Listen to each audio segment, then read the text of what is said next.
Good morning students, welcome to our YouTube channel BDN Old School. This is our first video of chapter Materials, Metals and Non-Metals of class 8th. Let's start our chapter. You are familiar with a number of materials like iron, aluminium, copper, etc. यानी कि आपकी जो पहचान है, ठीक है, इनसे तो हो ही गई होगी। कौन से पदार्थों से, मटेरियल से, ठीक है, लोहे से, एल्यूमिनियम से, कॉपर, ठीक है, तांबे से, ठीक है, इनसे तो आपकी जो पहचान है वो आप हो ही गई, या फिर आप इनसे तो चिर परिचित हो गई ही, ठीक है। सबसे पहले तो आपको पता चाहिए मटेरियल होता है पदार्थ, मेटल्स होते हैं आपकी धातुएं, और नॉन मेटल्स होती हैं अधातुएं, ठीक है। आगे देखो टेबल 4.1 के अंदर appearance and hardness of materials, यानी कि दिखावट और कठोरता, पदार्थों की दिखावट और कठोरता, वो आपको इसके अंदर लिखनी है, ठीक है। ये आपको होमवर्क रहेगा, ठीक है। आयरन दिखता कैसे है, ठीक है, और उसकी जो कठोरता है वो हार्ड कितना है, ठीक है, कठोर कितना है। अब कोयल यानी कि कोयला वो दिखता कैसा है और उसकी कठोरता कितनी है, ठीक है। सल्फर दिखता कैसे है और उसकी हार्डनेस कैसे। एल्यूमिनियम और कॉपर के बारे में भी आपने ऐसे लिखना है, ठीक है। आगे है can you name the material which are metals, कि आप ऐसे पदार्थों का नाम बता सकते हैं क्या जो मेटल्स हों, यानी कि धातु हों, ठीक है। जैसे धातु कौन से हैं, जैसे हमारा जो लोहा है यानी कि आयरन है, धातु है, एल्यूमिनियम है, धातु है, ठीक है। ये क्या है, मेटल्स हैं। आगे है the rest of the materials in table 4.1 are non metals, कि अब जो इनको छोड़ के जो चीज़ें बच गई, ठीक है, वो क्या है, आपकी नॉन मेटल्स हैं, ठीक है। अब देखो metals can be distinguished from non metals on the basis of their physical and chemical properties, यानी कि मेटल्स यानी कि धातुओं को, ठीक है, हम अधातुओं से, ठीक है, यानी कि मेटल्स को हम नॉन मेटल से अलग कर सकते हैं, ठीक है। इनकी पहचान हम अलग कर सकते हैं किसके आधार पर, अगर हमें पता हो कि मेटल्स की जो फिजिकल, ठीक है, यानी कि जो भौतिक गुण है वो क्या है, और केमिकल प्रॉपर्टीज यानी कि जो रासायनिक गुण हैं वो क्या है, ठीक है। Recall that lustre and hardness are physical properties, तो आपको याद होगा जो लस्टर है और जो हार्डनेस है क्या है, यानी कि जो इसकी लस्टर क्या होता है, लस्टर होता है चमक, ठीक है, और हार्डनेस तो आपको पता ही है, अभी भी मैंने बताया कठोरता, ठीक है। ये क्या है, फिजिकल प्रॉपर्टीज है, यानी कि भौतिक गुण हैं, ठीक है, कि वो दिखते कैसे हैं, उनकी हार्डनेस कठोरता कैसी है उनकी, ठीक है। अब आगे है physical properties of metals and non metals, यानी कि जो भौतिक गुण हैं किसके, मेटल्स यानी कि धातुओं के और अधातुओं के, ठीक है। वैसे तो आपने 7th क्लास के अंदर भी पढ़े होंगे, ठीक है। अब उससे आगे थोड़ा सा और ब्रीफ में बता रखा है यहाँ पे, ठीक है, थोड़ी सी और ज़्यादा व्याख्या कर रखी है यहाँ पे।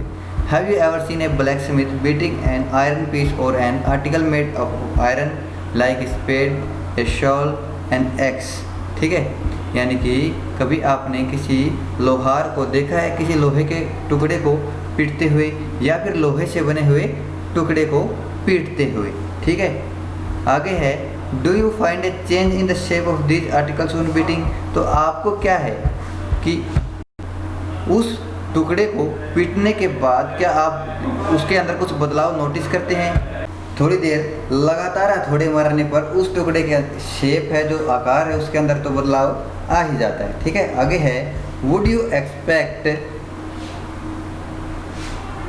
ए similar change if you try to beat a piece of coal, अगर आप कोल यानी कि कोयले के टुकड़े को ऐसे ही पीटते हो लगातार, तो क्या उसके अंदर भी ऐसा ही चेंज, ऐसा ही बदलाव आएगा जैसा उस लोहे के टुकड़े के अंदर बदलाव आया था, ठीक है, नहीं आएगा, ठीक है। देखो लेट्स फाइंड आउट, ये एक एक्टिविटी परफॉर्म करके बताई गई है। पहले एक नेल को यानी कि कील को पीटा गया है, ठीक है, और फिर एल्यूमिनियम वायर को, ठीक है, यानी कि अलग अलग आप मेटल और नॉन मेटल को लेके ऐसा एक्सपेरिमेंट कर सकते हैं, ठीक है। तो यहाँ पर पहले नेल यानी कि जो किसकी बनी होती है, एल्यूमिनियम की बनी होती है, या फिर आप लोहे की, ठीक है, आयरन नेल को बोल सकते हैं, ठीक है।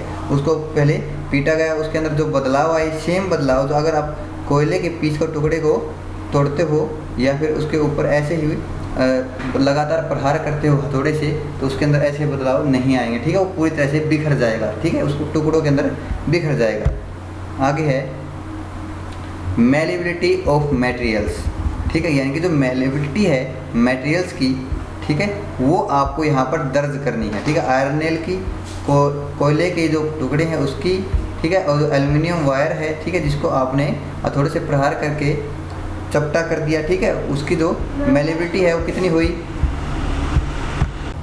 और जो पेंसिल लेड है, ठीक है, यानी कि जो पेंसिल का जो खत जिसको हम बोलते हैं, ठीक है, उसके अंदर क्या क्या चेंजेस आए, उसकी जो मेलेबिलिटी है, ठीक है, वो है उसके अंदर या नहीं है, वो आपको यहाँ पर दर्ज करनी है, रिकॉर्ड करनी है। आगे जो हमारा टॉपिक है वो मेलेबिलिटी ही रहेगा, ठीक है।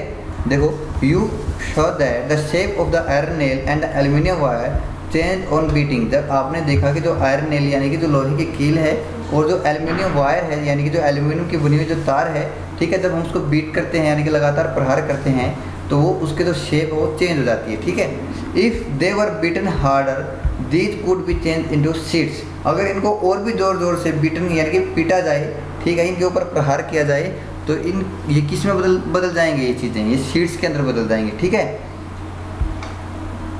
You might be familiar with silver foil use for decorating sweets. कि आपने कभी देखा होगा कि जो स्वीट्स आप खाते हो, मिठाइयाँ खाते हो, उसके ऊपर सिल्वर फॉयल लगी होती है, ठीक है, सिल्वर के जैसे एक फॉयल लगी होती है, ठीक है, जो मिठाइयों को या फिर मिठाइयों की सजावट करने के लिए उपयोग में ली जाती है, ठीक है। You must also be familiar with aluminium foil use for wrapping food. तो आपने जो एल्युमिनियम की जो फॉयल है वो भी देखी होगी, ठीक है। कई लोग जब ऑफिस में जाते हैं तो अपना खाना उस एल्युमिनियम फॉयल के अंदर लपेट के लेके जाते हैं, ठीक है, ताकि वो खाना गर्म रहे, ठीक है। वो क्या है, वो भी एक एल्युमिनियम का ही प्रोडक्ट है, लेकिन बस एल्युमिनियम है, उसको इतनी बार पीटा गया है, उसकी बिल्कुल पतली महीन चद्दर बना दी वो, ठीक है, यानी कि शीट बना दी, ठीक है। शीट को हिंदी में बोलते हैं चद्दर, ठीक है, ये नहीं सर्दियों में ओढ़ने वाली चद्दर नहीं, ठीक है। दूसरी आपको दिखा देते हैं फिगर एक शीट का। जैसे देखिए आप ये फिगर देखिए, ये किसी भी मेटल के, आप लोहे के बोल सकते हो, एल्युमिनियम के बोल सकते हो, ठीक है। इसको इतनी बार पीटा गया कि इसका कन्वर्जन किससे हो गया, किसी टुकड़े से या फिर कोई अदर शेप में। अगर जो एल्युमिनियम या फिर लोहा है, ठीक है, उस शेप से पीटे जाने के बाद वो जो लोहा है या फिर जो एल्युमिनियम है वो इस अवस्था में जाता है, ये शेप धारण कर लेता है और इसको हम क्या बोलते हैं, शीट, और हिंदी में बोलते हैं चद्दर, ठीक है। इस चीज़ से आप फैमिलियर होगे, ठीक है, आपने कई बार घरों में इसका उपयोग देखा होगा, ठीक है। और ये बनी किसकी होती हैं, लोहे की या फिर एल्युमिनियम की, ठीक है। तो आगे देखते हैं हमारा लेसन। आगे है the property of metals by which they can be beaten into thin sheets is called malleability, ठीक है। मेलिएबिलिटी क्या है कि मेटल्स का, धातुओं का वह गुण जिसके अंदर जब हम उनको बार बार पीटते हैं तो वो किसके अंदर कन्वर्ट हो जाते हैं, थिन शीट्स के अंदर, ठीक है। इसी प्रॉपर्टी को, इसी गुण को क्या बोला गया है, मेलिएबिलिटी बोला गया है, ठीक है। This is a characteristic property of metals. यह एक कैरेक्टरिस्टिक प्रॉपर्टी है, गुण है किसका, मेटल्स का, ठीक है। ये जो मेलिएबिलिटी है ये हर एक धातु के अंदर लगभग पाई जाती है, ठीक है। किसी भी धातु को आप बार बार पीटोगे हथौड़े से तो वो किस में कन्वर्जन हो जाएगा, उसका चद्दर के अंदर, थिन शीट्स के अंदर, ठीक है।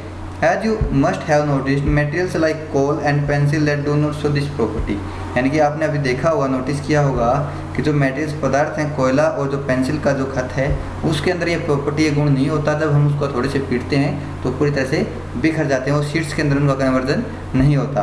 Can we call these metals, क्या हम इनको मेटल्स कह सकते हैं, धातु कह सकते हैं, नहीं, हम इनको मेटल्स नहीं कह सकते, ठीक है। मेटल्स अगर ऐसा मेटल्स के अंदर ये प्रॉपर्टी होगी ही होगी, ठीक है, मेलिएबिलिटी होगी ही होगी, ठीक है, वो टूटेंगे नहीं, ठीक है। तो हम जो पेंसिल का जो लेड है उसको और कोल को यानी कि कोयले को धातु या फिर मेटल नहीं कह सकते। आगे है can you hold a hot metallic pan which is without a plastic और a wooden handle and not get hurt. यानी कि आपने आपसे बोला है कि आप ऐसी मेटेलिक पेन को, ठीक है, ये कढ़ाई होता है वैसे पेन, ठीक है, लोहे की बनी हुई गर्म कढ़ाई को आप बिना प्लास्टिक और बिना लकड़ी के हैंडल से आप उसे छू सकते हैं, और छू लेंगे तो क्या आप उसे हर्ट हुए बिना ही उसको उठा सकते हैं, परहैप्स नॉट, शायद नहीं, ठीक है। वही क्यों, try to list some other experiences in which a wooden और plastic handle protects you from being hurt while handling hot things. कि आप और भी ऐसी चीज़ें होंगी, ठीक है, कोई और भी कई ऐसी जगह हैं जहाँ पर आपने इसको अनुभव किया है कि बिना हैंडल के यानी कि बिना काठ और प्लास्टिक है उसके हैंडल के आप उस वस्तु को नहीं उठा सकते बिना हर्ट हुए, ठीक है, बिना चोटिल हुए। आगे on the basis of these experiences what can you say about the conduction of heat bye would and plastic. तो इस तरीके से इस आधार पर आप क्या कह सकते हैं, किसके बारे में, हीट कंडक्शन के बारे में, ठीक है, किसके अंदर, लकड़ी और प्लास्टिक के अंदर, ठीक है। ये जो लकड़ी और जो प्लास्टिक है ये हीट कंडक्ट नहीं करते। ये कैसी वस्तुएं हैं, ये हीट के काफ़ी बैड कंडक्टर हैं, ठीक है, यानी कि इनके अंदर जो हीट है वो काम नहीं करती। जबकि जो आयरन यानी कि जितने मेटेलिक सब्सटेंसेस हैं, ठीक है, पदार्थ हैं, उसके अंदर क्या है, वो हीट कंडक्शन के काफ़ी अच्छे स्रोत हैं, ठीक है। सेकंड प्रॉपर्टी ये भी बनती है। तो आगे देखते हैं, you must have seen an electrician using his screw driver, what kind of Henle does it have, why. इसने बोला है कि आपने कभी किसी इलेक्ट्रिशियन को देखा है जो स्क्रू ड्राइवर होता है, यानी कि जो पेचकस होता है उसके हाथ में, उसका जो हैंडल होता है, ठीक है, पकड़ने का जो स्थान होता है वो किस चीज़ का बना होता है, या तो प्लास्टिक का होता है या फिर वो रबड़ का होता है, ठीक है। क्यों होता है, क्योंकि ये काफ़ी हीट के और इलेक्ट्रिसिटी के बैड कंडक्टर हैं, ठीक है। काफ़ी आगे देखते हैं, ये देखो, recall how to make an electric circuit to test whether electricity can pass through an object और not, you might have perform. कि आपने कभी देखा, ये परफॉर्म करके देखा हुआ, आजमाया हुआ कि किसी भी वस्तु के अंदर से इलेक्ट्रिसिटी गुजरती है या नहीं गुजरती, ठीक है। आपने इसके लिए एक सर्किट तैयार किया और टेस्ट करने के लिए, देखो ये यहाँ पर बना रखा, पहले एक बल्ब लिया आपने, ठीक है, फिर इसके साथ इसको अटैच कर दिया और यहाँ पर बीच में आपने लगा दिया क्या, कील, ठीक है, लोहे की कील। तो अब आप देखते हो कि क्या इसके अंदर से जो इलेक्ट्रिसिटी है वो पास हो रही है, ठीक है, या नहीं हो रही है। तो वेरियस आपने ऐसे अलग अलग एक्सपेरिमेंट किए होंगे अलग अलग तरह के, ठीक है। तो यहाँ पर देखो इन्होंने एक लिस्ट बना दी है, इलेक्ट्रिकल कंडक्टिविटी ऑफ मटेरियल्स, यानी कि देखो आयरन रॉड और जो नेल है, ठीक है, इसके अंदर से क्या जो इलेक्ट्रिसिटी है, ठीक है, विद्युत प्रवाहित होगी या फिर ये गुड कंडक्टर है पुअर कंडक्टर है, आपको यहाँ पर लिखना है, ठीक है। जो मेटल्स हैं वो क्या है, इलेक्ट्रिसिटी की गुड कंडक्टर्स होंगे, ठीक है। सल्फर है, ठीक है, ये आपको बताना है गुड कंडक्टर है, पुअर कंडक्टर है। जो कोल पीस है यानी कि जो कोयले का टुकड़ा है वो गुड कंडक्टर ऑफ इलेक्ट्रिसिटी है या नहीं है, ठीक है। ऐसे ही आपको कॉपर वायर के बारे में बताना है, ठीक है। You observe that iron rod, nail and copper wire are good conductors while rolled sulphur piece and coal piece are poor conductor. कि आप यहाँ पर पाओगे कि जो लोहे के जो रोड है वो, ठीक है, नेल यानी कि जो कील है वो, या फिर जो कॉपर की जो तार है वो काफ़ी अच्छे कंडक्टर हैं, ठीक है, किसके, इलेक्ट्रिसिटी के। जबकि जो सल्फ़र है और जो कोयला है इसके जो टुकड़े हैं वो अच्छे कंडक्टर नहीं हैं इलेक्ट्रिसिटी के। तो यहाँ से हम कैलकुलेशन निकाल सकते हैं, देखो कि जो जितने भी हमारे मेटल्स हैं वो किसकी, इलेक्ट्रिसिटी की काफ़ी गुड कंडक्टर हैं, अच्छी कंडक्टर हैं। आगे where do you find the use of aluminium and copper wires. कि आपने जो एल्यूमिनियम और जो कॉपर वायर हैं, ठीक है, इनका उपयोग कहाँ पर पाया है, ठीक है। Have you seen wires of coal, कभी आपने कोयले की तारें देखी है, नहीं देखी हैं, ठीक है। The property of metal which it can be drawn into wires is called ductility. और जो दूसरी जो आपकी प्रॉपर्टी यहाँ पर बताई गई है वो है डक्टिलिटी। डक्टिलिटी क्या बोलते हैं, यानी कि जो मेटल्स की, धातुओं की ऐसी प्रॉपर्टी, ऐसा गुण जो क्या है कि कभी हम उसको किस में कन्वर्ट कर सकते हैं, वायर्स के अंदर, ठीक है, हम उसका उनसे वायर बना सकते हैं, ठीक है। जबकि हम कोयले को या फिर जो आपका सल्फ़र था, ठीक है, उसके टुकड़े को आप क्या नहीं बना सकते, वायर उससे नहीं बना सकते, ठीक है। तो जो डक्टिलिटी है ये मेटल्स की दूसरी प्रॉपर्टी है, ठीक है, आपको याद रखनी होगी। तो आज जो हमारा लेसन है हम यहीं तक रीड कर लेते हैं। जो आगे का जिसको बचा हुआ भाग है, ठीक है, रिमेनिंग पोर्शन है, वो हम नेक्स्ट वीडियो में डिस्कस कर लेंगे। तो आज की वीडियो यहीं तक। आपको हमारी वीडियो अच्छी लगी तो लाइक कीजिए, शेयर कीजिए और हमारे चैनल को सब्सक्राइब कीजिए। Thank you.